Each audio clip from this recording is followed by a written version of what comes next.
Ni pour to senga faire différenté, to senga producteur différenté, to senga loroté. Mais grande peine à biso, et ngoza na ba vidéo. Pourquoi pas botikele biso ata ba vidéo na biso, botikela biso ou bien to boité, bo signaler ngo droit d'auteur. Poni botikela, poni bobenga ki biso te, bo yebisa biso ke bon, nde za botonto to déclarer ba vidéo. Soki bobenga ki biso to ngato longola. Ya nga na lobby, ngona nga suka, ona na koloba na papa Hervé.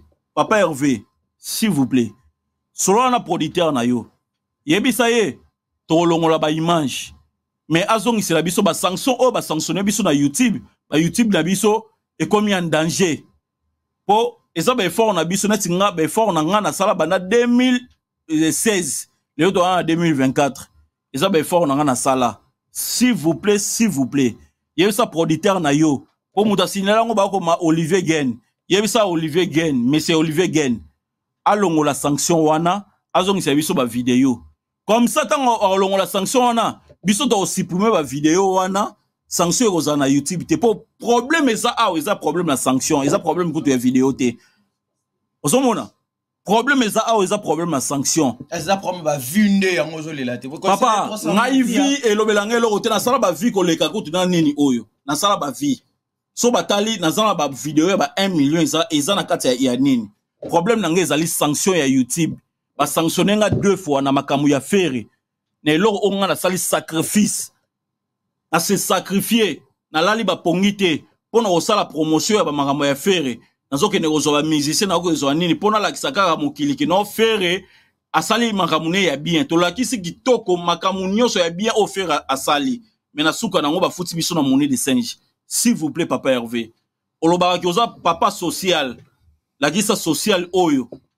Ngai obona ka chaîne ndenge bundela ka yo. Et ça ba makambo. Et ça ba bien pour na yo. S'il vous plaît. So otala émission oyo.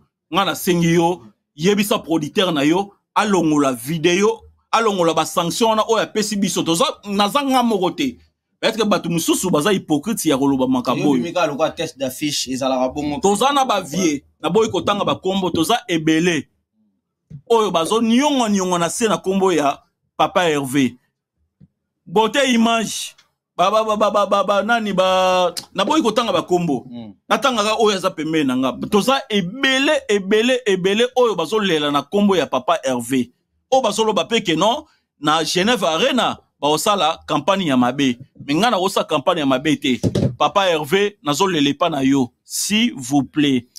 Nazana besoin, pardon, nazana besoin, bazongi selanga image wana, soki bazongi selanga image wana, so bazana besoin, soki la sanctionne longo ya YouTube, nga na o supprimer ba vidéo wana nyonso ekende. Ako pesa biso condition wana, bazongi sela biso, ba longo la biso ba sanction wana, po ba YouTube la biso za en danger. So dozo yango 3 fois, ba ko supprimer biso. Et fort na nga na sala na 2016, ba longo la ngona jour moko. Ozomona, pasi na nga yango wana. Papa Hervé, s'il vous plaît, yebisa producteur na solo ana ekitoko.